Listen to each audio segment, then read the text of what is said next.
مولانا Dubai سے مس سیما جلال نے سوال کیا ہے. انہوں نے آپ سے پوچھا ہے کہ for what all purposes can زکوٰۃ بی یوزڈ؟ ہاں دیکھیے، قرآن میں سورہ توبہ میں زکوٰۃ کا حکم آیا ہے. اس میں 8 مدیں ہیں، 8 مدیں. اس میں 2 مدیں دعوت اللہ کی ہیں، 2 مدیں. یعنی زکوٰۃ کے پیسے کو دعوت اللہ کے کام میں خرچ کرنا. دعوت اللہ کے بعد یعنی غیر مسلموں تک اسلام کو پہنچانا، یہ ہے دعوت اللہ. تو اس کام کے لیے زکوٰۃ کی 2 مدیں ہیں سورہ توبہ میں بتائی گئی. اس پر میں لکھا ہے، آپ دیکھ سکتے ہیں، لکھ چکا ہوں میں اس تفصیل کے ساتھ. تو دیکھیے، اس زمانے میں میں یہ کہوں گا کہ دعوت جو کہ زکوٰۃ کی ایک معلوم مد ہے، اور دعوت کی بہت ہی یعنی بڑا مد یہ ہے دعوت کی کہ قرآن کو ڈسٹریبیوٹ کیا جائے. کیونکہ دیکھیے، اس زمانے میں ساری دنیا میں لوگ جاننا چاہتے ہیں کہ اسلام ہے کیا. مسلمانوں نے جو ادھر ادھر ملٹنسی چلائی، تشدد کیا اور جو ہنگامے کیے، تو اس کا ایک فائدہ یہ ہوا ہے پازیٹو کہ اسلام نیوز میں آ گیا. اس وقت اسلام نیوز میں ہے ساری دنیا میں، ہر جگہ. قرآن کے بارے میں ہنگامے کے ساتھ قرآن کو کی بربتی کر دی اور اس پہ ہنگامے ہو رہے ہیں.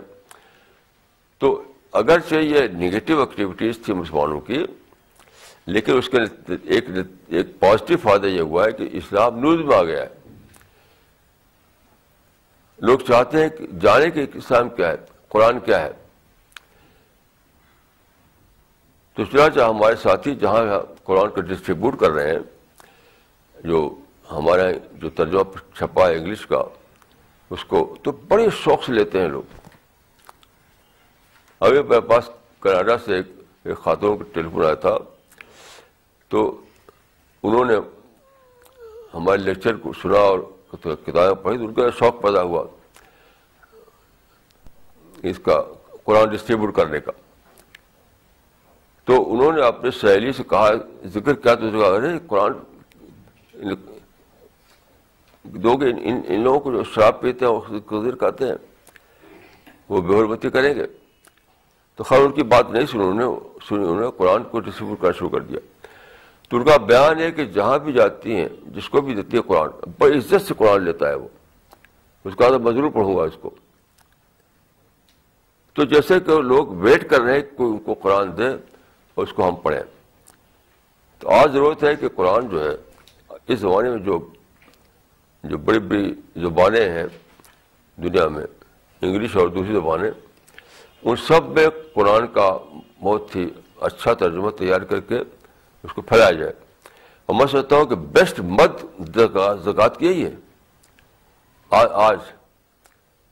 کیونکہ دیکھیے، دنیا میں مسلمان 1 بلین ہے اور کل تعداد دنیا میں 7 بلین کی ہے.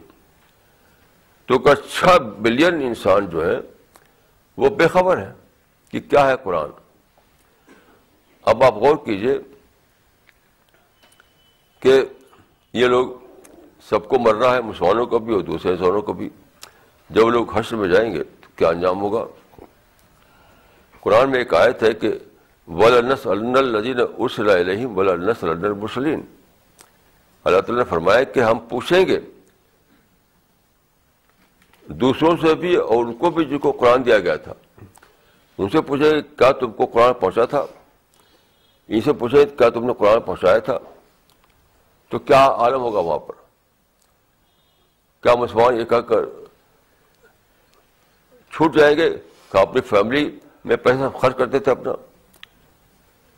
تو میں سوچتا ہوں کہ اور بھی پیسہ دینا چاہیے لوگوں کو قرآن کا ڈسٹریبیوشن میں.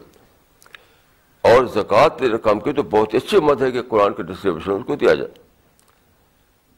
اور ہمارے یہاں CPS کا جو فنڈ ہے اس میں باقاعدہ الگ اس کا فنڈ ہے.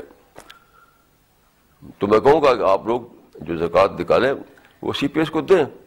اور سی پی ایس میں اس کا بہت زبردست حساب ہوتا ہے، اس کا سب یعنی باقاعدہ جو طریقہ حساب کا وہ طریقہ ہے. آپ سی پی ایس میں اپنی زکوٰۃ دیجیے اور وہ قرآن کے ڈسٹریبیوشن میں لگائیں گے اور لگا ہی رہے ہیں. تو زکوٰۃ کا ایک بہت اہم مد ہے یہ دعوت اللہ. اور اس زمانے میں جبکہ لوگ بے خبر ہیں اسلام سے اور اسلام کی امیج خراب ہو گئی، یعنی لوگ سمجھتے ہیں کہ اسلام از ریلیجن آف وائلنس، یعنی اسلام کی امیج بگڑ گئی ہے. اسلام کو سمجھتے ہیں کہ تو اس میں تشدد ہے، وائلنس ہے، نفرت ہے. ایسی حالت میں تو بہت بڑھ جاتا ہے یہ فرض، اس کی اہمیت، اس کی امپورٹنس بہت بڑھ جاتی ہے کہ لوگوں تک پہنچایا جائے سچی تعلیم اسلام کی. اور سچی تعلیم کے ذریعے ظاہر کا قرآن ہے اور لٹریچر اگر آپ کے پاس ہے وہ بھی دیجیے. جسے ہمارے ساتھی جو ہیں قرآن دیتے ہیں اور پرافٹ آف پیس دیتے ہیں. تو بہرحال یہ کام جو ہے خالص عام ترین کام ہے دینی اس وقت، اور زکوٰۃ جو رقم اس میں خرچ کرنا بالکل نہ صرف جائز ہے بلکہ سب سے اہم مد یہی ہے زکوٰۃ کی، سب سے اہم مد یہی زکوٰۃ کی. تو میں آپ سب لوگوں سے یہ کہوں گا کہ اس کی اہمیت کو سمجھیں اور لوگوں سے بتائیں کہ پیسہ جو ہے سب سے پہلا حق دین کا ہے، اس کے بعد فیملی کا ہے. فیملی کا درجہ نمبر 2 ہے اور دین کا درجہ نمبر 1 ہے. تو نہ صرف دے کے زکوٰۃ رقم دیں، دوسری رقم بھی اس میں دیں تاکہ اس کام کو زیادہ بڑے پیمانے پر کیا جائے. انگلش میں بھی اور انگلش تو ایک ہی زبان نہیں، ساری دنیا لوگ سمجھتے. English, French, German, Spanish, Italian, سب زبانوں میں ضرورت ہے کہ قرآن پہنچایا جائے. لوگوں نے قرآن کے ترجمے کیے ہیں وہ بھی عجیب، اس میں کلیئرٹی نہیں، سمجھ نہیں آتی، پڑھ کر سمجھتے نہیں لوگ. تو ایسے ترجمے چاہیے جو سمجھ میں آئے پڑھ کر کے. اللہ کے فضل ہم سے ہمارا جو ترجمہ چھپا ہے یہ انگریزی کا، اس کو پڑھ کے عام طور پر لوگ سمجھتے ہیں کہ جنہوں نے کبھی دوسرے ترجمے پڑھے تھے ان کا بھائی قرآن تو ہمیں سمجھ میں آتا تھا لیکن یہ تو بالکل سمجھ میں آتا ہے. اس طرح لگتا ہے کہ قرآن کا ایک انڈرسٹینڈیبل چیز ہے، ہم سمجھتے تھے قرآن سمجھ بھی نہیں آتا. تو بہرحال یہ بہت اہم کام ہے اور اس کو بہت زیادہ اہمیت کے ساتھ کرنا چاہیے، اس میں کوئی شک کی گنجائش نہیں ہے.